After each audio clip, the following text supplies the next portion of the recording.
Hi, friends. I'm Emily Lay, and you're listening to the Simplified podcast. If you're looking for a quiet place where you can filter out the noise and the hustle, this is it. Every week, I invite you to slow down and join me to explore practical ways to organize and automate the complicated parts of life so you can focus on what truly matters most. Are you looking for some peace and calm in your day? Do you need a friend to help you slow down and think about what your heart and soul really need?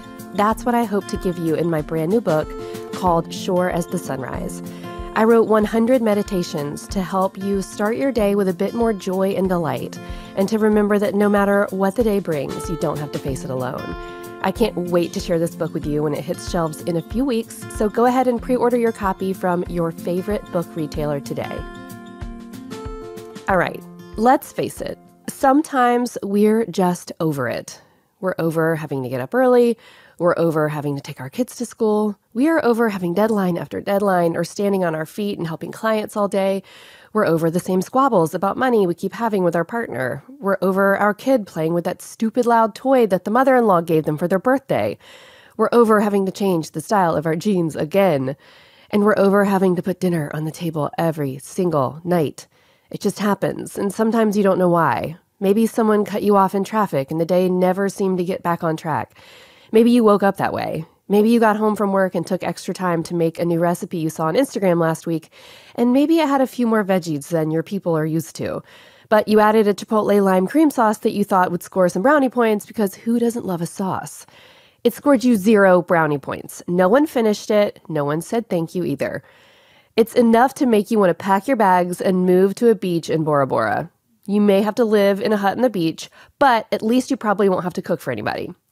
There are just some days, heck, even seasons, when you just don't feel like having to do the little mundane tasks on your list every day. But we are adults. We have people and pets and bills we're responsible for. We chose this life, after all. We just didn't know at the time that we were also choosing the days when we'd have to push through and do so many things we don't feel like doing.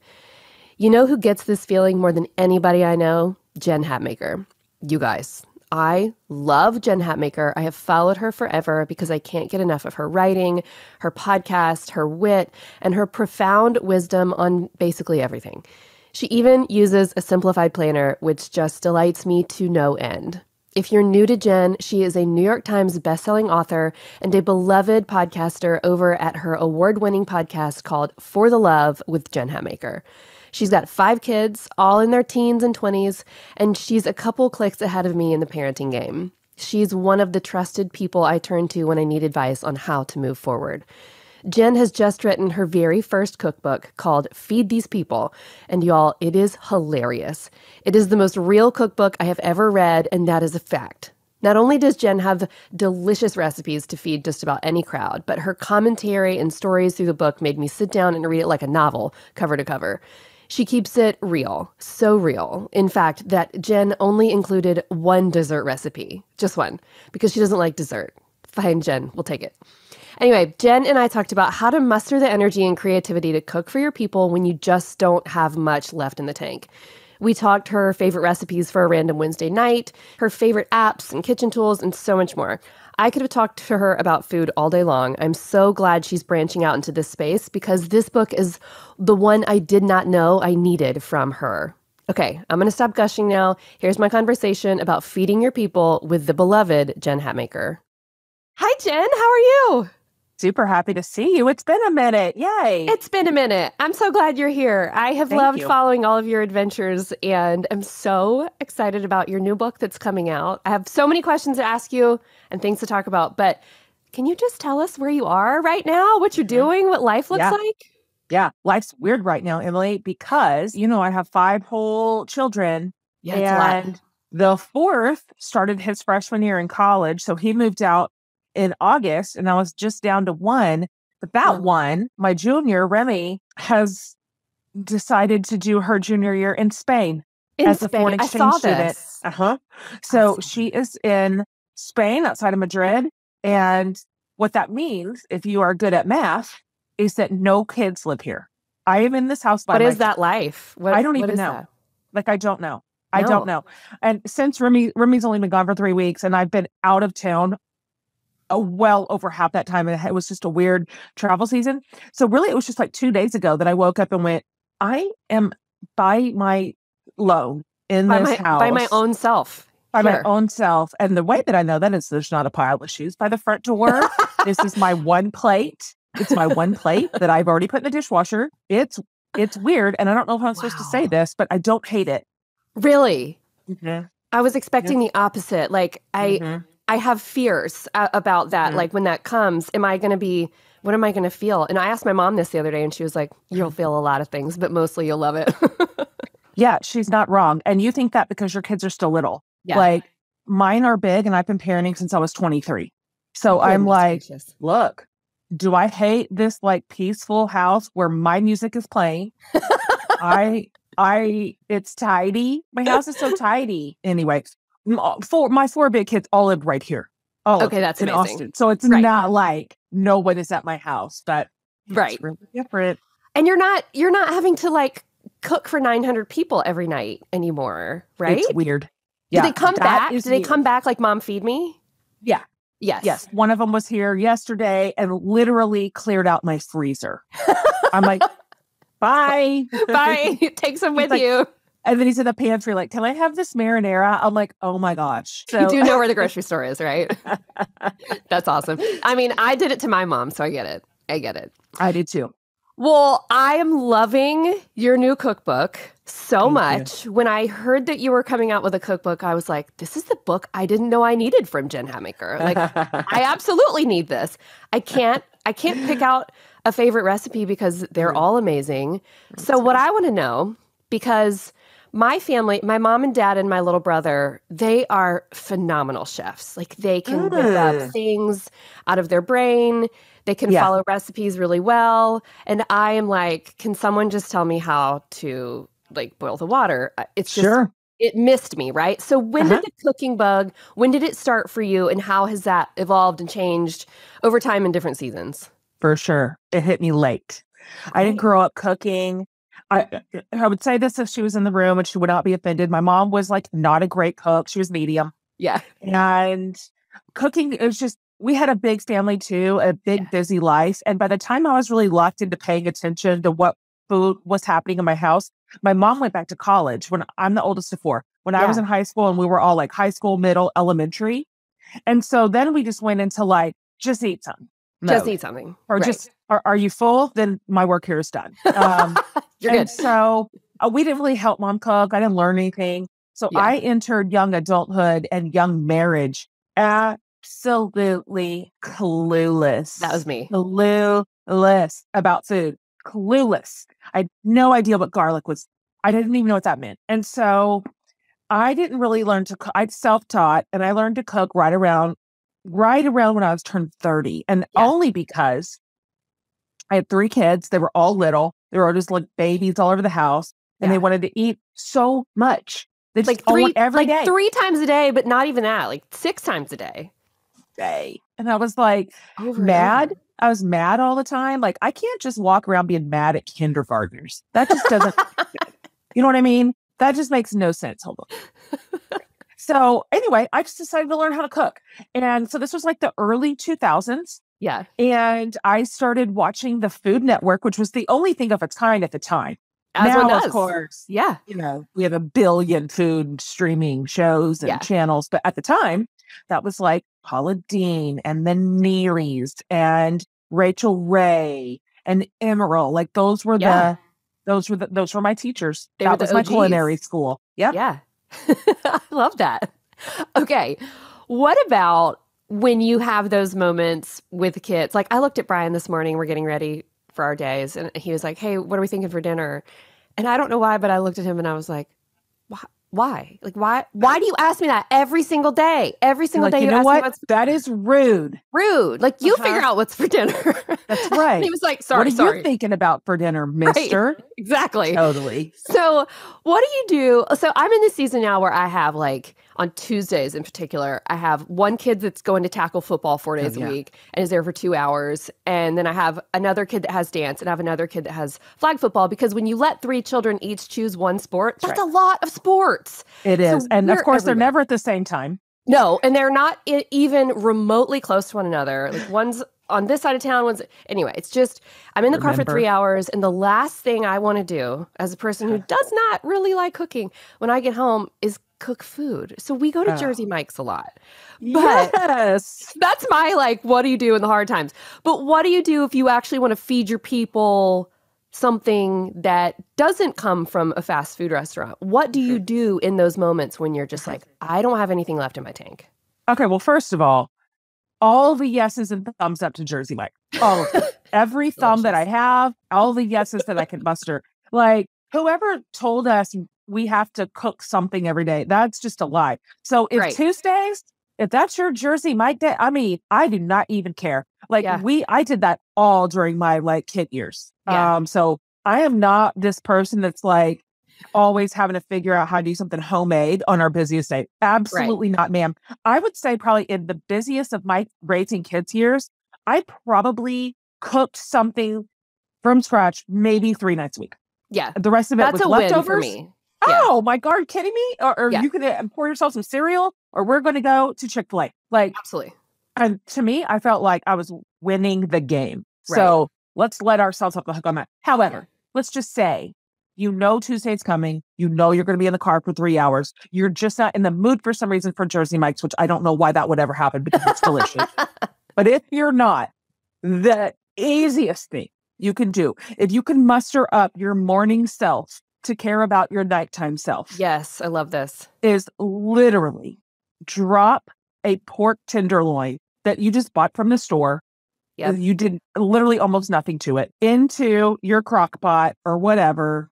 Dump store-bought barbecue sauce, whatever kind you like, on top of it. Turn it on low and put a lid on it. That whole process will take you 45 seconds. Right. And then at night, do you have Hawaiian rolls at your location? Always. That's right. Yes. You get your little Hawaiian sliders. You take your 2 forks, you shred it. You make your little slider. You buy pre-packaged slaw, which is like a dump and stir. Yeah. Or nothing, or no slaw, or you put pickles on it, and chips. That's your dinner. And chips. Chips are good. Yeah. It's almost a zero labor dinner, and it tastes delicious. This is the help I need in my life. Is that exactly that? Like 45 seconds. Yeah. Or if you're real smart, you go to Aldi. We just got an Aldi, by the way, which is like life-changing. We don't have those. Oh, they're so cool. We don't have a Trader Joe's. We have an Aldi. So I bought a pork tenderloin that already had the sauce on it, and then you put that in the crock pot. I mean, look. That's how to make the magic right there. Everybody doesn't have to know our tricks. They're eating this food for free. Exactly. And then that night, Brian was like, wow. He calls me Sue. He doesn't ever call me Emily. He's like, Sue. Wow, Sue, this is good. This is real good. And I'm like, oh yeah, working on it all day. It's real. Going on the list. It's okay. Yeah. You're welcome, buddy. Need help finding holiday gifts kids will actually like? KiwiCo can help you give more than just gifts. They are here to show you how to give awesome. KiwiCo knows a thing or two about delivering moments of awesome. From robots to rocket ships, all their science and art projects are designed to spark fun and excitement. KiwiCo has 9 subscription lines for kids of all ages, so everyone can find something they're interested in. Tyler and Caroline have a subscription for the Kiwi Crate, which is perfect for kids ages 5 to 8, and they just learned how to make their very own arcade claw. Do you know how much I would have wanted that when I was their age? They made it all by themselves thanks to KiwiCo's excellent instructions, and y'all, they could not get enough of it. They've made a whole game out of picking up stuff around the house, and I could see this kit getting their engineering brains a good exercise. So give awesome this holiday with KiwiCo. Get your first month free on any crate line at kiwico.com/simplified. That's your first month free at kiwico.com/simplified. I'm a big believer in supporting women-owned businesses, which is why I'm so pumped to tell you about this incredible sponsor, PrintFresh. PrintFresh was created by textile designer and fashion entrepreneur Amy Voloshin. In the early days, Amy packed and shipped every order out of her own home, just like I did. And now PrintFresh has grown into a nationally loved sleepwear and home goods brand made for lovers of pattern and seekers of whimsy. Do you want some new PJs for fall? The answer is yes, you absolutely do. Each pajama set from PrintFresh is made of 100% organic cotton. And with sizes from extra small to 6X and free exchanges, everyone can find their perfect fit for the chillier days ahead. You guys know I love a good pattern, and Print Fresh has some fantastic ones for fall. I just got the Bagheera cami nightgown in sapphire, and I absolutely love it. It's just the right length and so cute. Plus, it's gotten even softer every time I wash it. They're the holy grail of pajamas. So whether you're getting a head start on holiday shopping or giving your PJ drawer a refresh, head to printfresh.com/simplified or use code SIMPLIFIED for 15% off your first order and let the fall fun begin. One more time, that's printfresh.com/simplified or use code SIMPLIFIED for 15% off your first order.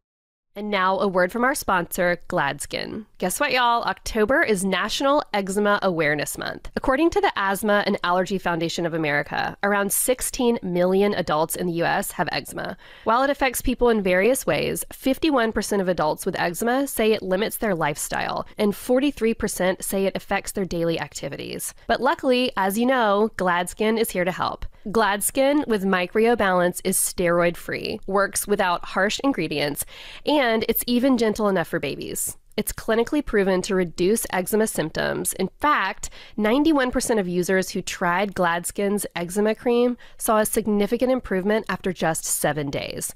So try it for yourself. Gladskin is offering my listeners 15% off plus free shipping on your first order at gladskin.com/simplified. That's gladskin.com/simplified for 15% off plus free shipping. gladskin.com/simplified.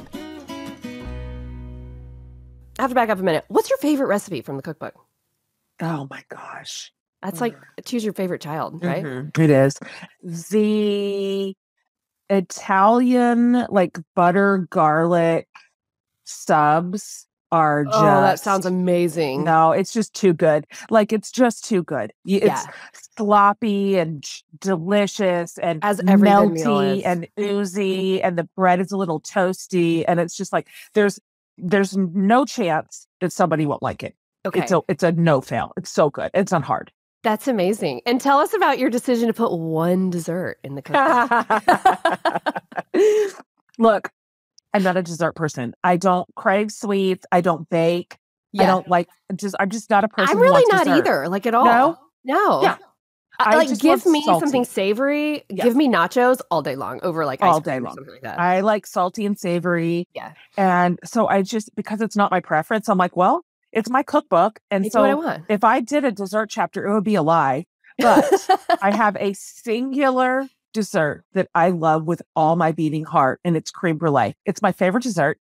Oh, I love it. I cannot resist it. Yeah. So I put creme brulee in the dessert chapter, and that's it. That's all you got. And really, the only reason I did that is because one of my best friends forever, we've been for decades. Yeah. Her son, who I used to put in the bathtub with my kids, is now a grown person with a mortgage and a wife. Right. And he told me, if you do not have a dessert in your cookbook, I won't buy it. And I was like, well, guess what? I'm going to give you one. Noted. And thus the dessert chapter was born with exactly one entry.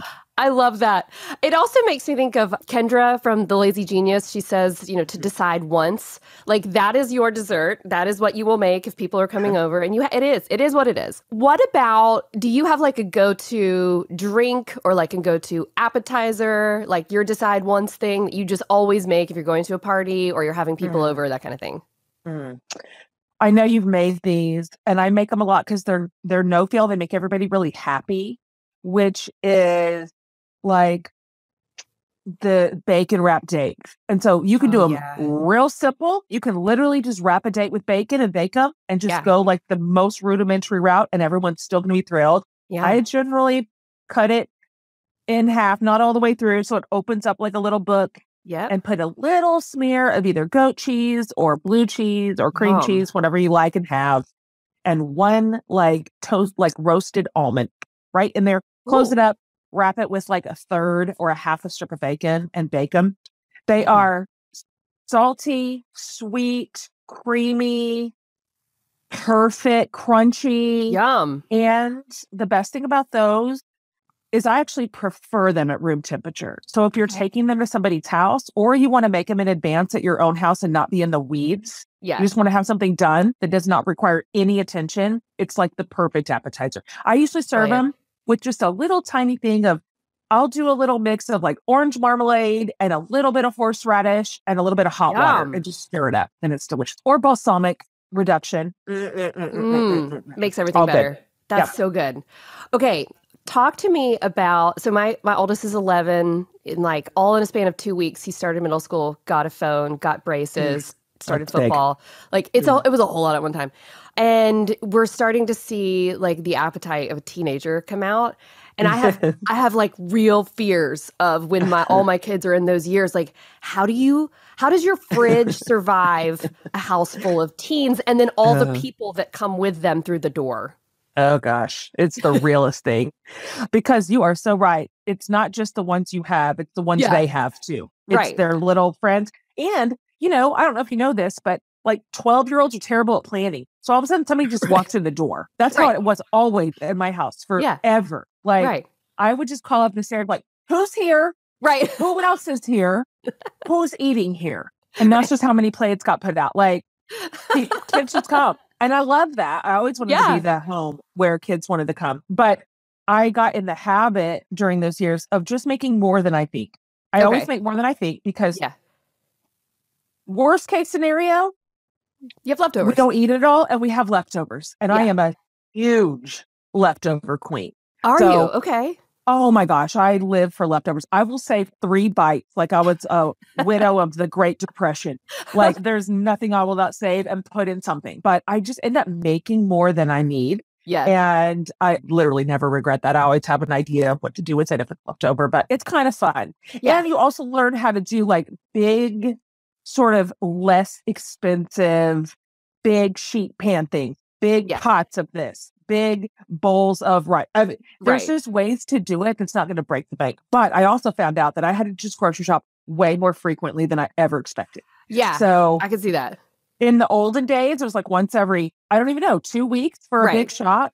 Right. And then it was just like, I want to just like tip my hat and wave my hanky for Instacart. Instacart changed my life. Same. I use Shipt, but it's the same over here. I think I was their number one customer when the twins were little. It was like, we're out of diapers, Shipt. We're out of formula, Shipt. All the time. Every day. All the time. Yeah. And some people love grocery shopping and they build that in their time. For me, time is my hottest commodity and the thing that I have the least of. So I say that was worth a little bit of added expense to have my groceries delivered. And I easily had Instacart on this porch twice a week. Easily. Yeah. Same. It's a lifesaver. Okay. Tell me, is there like a ride or die tool, kitchen tool or gadget or thing that you have to have with you when you cook? I am a pretty like basic cook. I'm not fancy and I don't need a lot of fancy things because I don't bake. I don't really need baking things, whatever those are. But I will tell you what I use. I also invest in good pans. So like my pots and pans are nice. And they'll last 100 years, by the way. And that makes a big difference when you use like a nice pan. I learned that. It does. All my pots and pans are nice and they cook well. I love cast iron. But of the 2 things that I use every single day, one is a really, really good knife. A good one and keep it sharp. You can have literally nothing else. If that's what you have, you can be a good cook. A really sharp knife that I love, I always say, I have 20 knives and I basically use the same 2. The same one. And this is like, if you have $11 to spare, I think every day, I don't really know what it's called. I think it's called a food scraper. Do you know what I'm saying? Where you chop all your vegetables, and then it's like a flat piece of metal. I have scoop under it and you put it in your bowl or into your pan. It helps you not drop the cut up onion on the floor between the sink and the stove. That's right. My prep areas here, my cook areas behind me. So I'm constantly. And so I use my food. Certainly Top calls theirs like a food taxi. And I'm like, that's brilliant. That's what I want to call mine. Brilliant. A food taxi. I use my food taxi every day. Everyone needs a food taxi. We'll link to it in the show notes. Okay, that's amazing. Okay, let me see. I have 2 more questions for you, and then I have rapid fire questions. Great.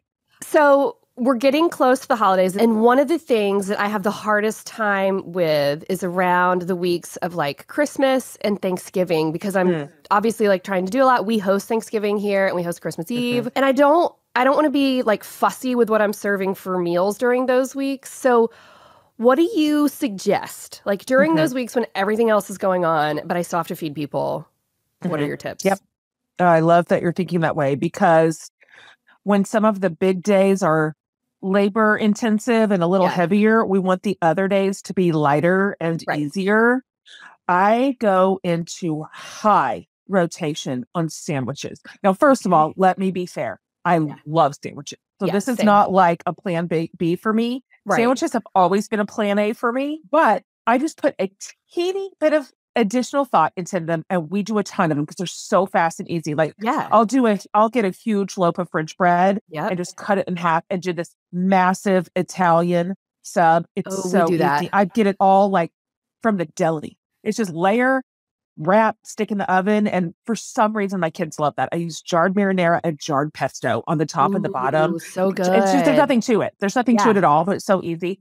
And then I go into like just slightly elevated grilled sandwiches, which all my family loves. So I got a panini press recently. Exactly. And I'm like, look at me, I'm so fancy.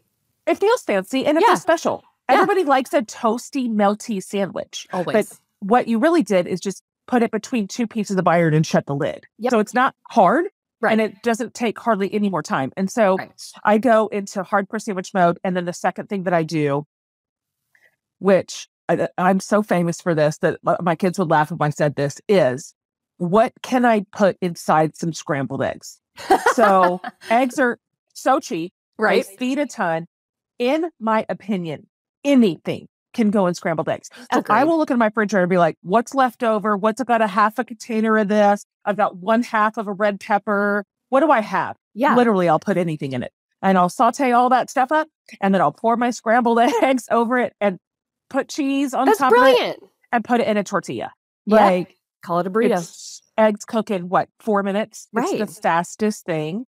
And anything goes. Eggs is like it's a leftover breeding ground. We do breakfast once a week, breakfast for dinner.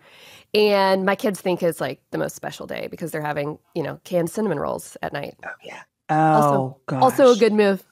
Oh, my kids die for those. Totally. So thinking about having bunches of people over, whether it's for a holiday or like a football game or whatever, do you have any silver bullet recipes for feeding large numbers of people? One of our favorite things that we love to do is individual homemade pizzas. We do that a lot for big parties. So much of it, virtually all of it, can be done in advance. You can have all your toppings ready. It's just a toppings bar. Everybody make your own. You don't have to put anything together. Everybody gets their own individual pizza, which you can make or you can buy. It's a good time to be alive. It's a good time. You can buy those. And we put ours on the grill, which is kind of fun. It makes it kind of special. So one of our people mans the grill and we've got everything chopped, everything prepared. The sauce is ready, everything. Everybody just makes their own, takes it to the grill, and that's your food. And then this is really good. That's really great too when people have all sorts of dietary issues. So if they can't have meat, they can have a vegetarian pizza, or they can pick their cheeses, or they can leave the cheese off and just do pesto if they're like dairy free. So smart. It gives you a lot of options for a lot of types of eaters without, here's the trick, you really haven't cooked anything at all. Can you chop a green bell pepper? Can you put a bowl of shredded cheese out? Congratulations, you have a pizza bar. And now you are a hostess with the mostest. That's great. With the mostest. Okay, these are rapid fire. So whatever comes to your brain. You ready? Yeah. What's on your perfect sandwich? Ham, turkey, melted Swiss, bread and butter pickles, tomatoes with salt and pepper on it, and mayonnaise, plenty of mayonnaise, and all of that is toasted. You know what my kids say they remember about the pandemic? They remember Dorito sandwiches because we would do virtual school and I would make basically ham and cheese sandwich and then put Doritos on it. And they just thought it was magic. I think that's magic. I do. I want to eat that. I do. I will put a chip on every sandwich. Absolutely. Okay. Do you meal plan? And if so, how do you do it? Very medium. Yeah. I'm not good at this. This is not my skill set. Very, very loosely. I will have maybe 2 recipes in mind. And hopefully when I order groceries, I get all the things that I need. And I'm about 70% on that. And so I tend to have more of the constant staples that I know I'm going to use to make something. And that's really my plan, which is not a plan. I feel that in my bones about like Yes. placing the order and thinking like, yeah, I might have gotten them all. Let's hope for the best. I think I have olives. Yeah. But I just didn't get up and check. No. So I'm like, well, don't have time for I that. think they're in there. I think I saw them, last week in the pantry. Yeah. What is your guilty pleasure snack? Chips and dip. All day long. always, Same. every time, all the dips and all the chips. Queso, they all fit. salsa, French onion. It doesn't even matter. All of it. French onion, spinach, just all chips, all dip. What is the best meal you have ever had, and who was there with you? Oh gosh. Ooh, that's a really hard question. I know, right? I don't even know what my answer would be. I don't know. I think I would have to say my sister Courtney, her husband Zach, Yeah. is a really good cook.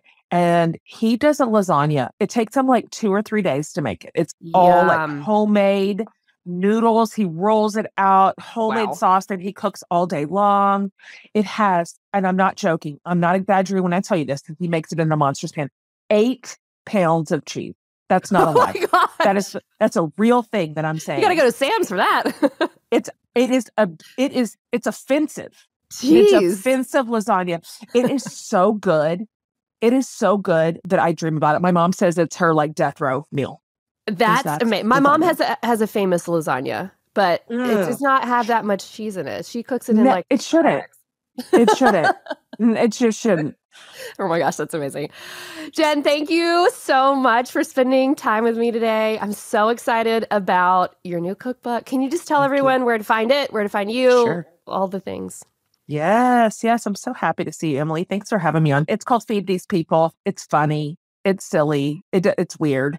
Like it's not a normal cookbook. I kept asking the publisher, like, it's like, this is how I write recipes. You understand that, right? Like, you've read it. You understand that this is how it goes. They're like, write it. I'm like, anyway, it's out October 18th everywhere you want to buy a book. I love they it. have it.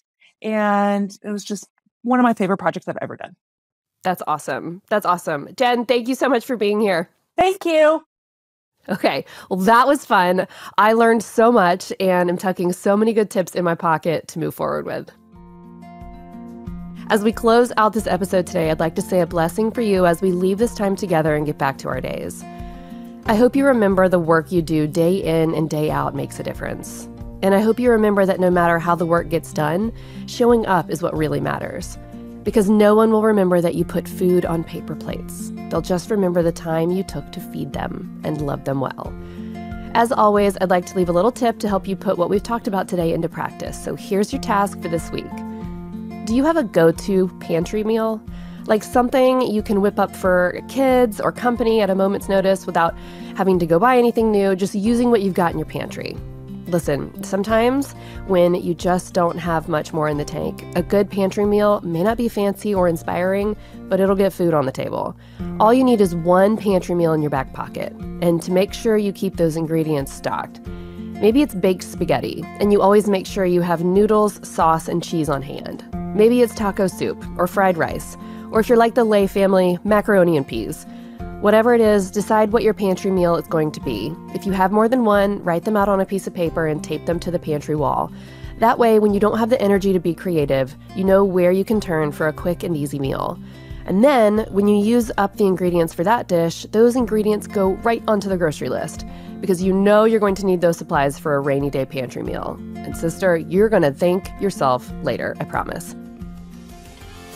Thank you for listening to the Simplified podcast. I hope today's episode helped you find some solutions to feeding your people, even when you'd rather be doing anything else. The struggle is real, y'all. You can find show notes for this episode at emilylay.com/podcast, where you can check out links and resources I mentioned here, and you can shop the Simplified brand of planners and products. And don't forget to pre-order your copy of my brand new book called Sure as the Sunrise, wherever you buy books. I hope you're loving this show. I know I love making it for you. The simplest way you can enjoy it is to subscribe to the show so it'll pop right into your phone without you even having to think about it. Talk about automated. And while you're subscribing, it is easy to rate the show and leave a review while you're there. That helps this show get to other people who might enjoy it also. Thanks for doing that. Till next time, thanks for listening. Bye.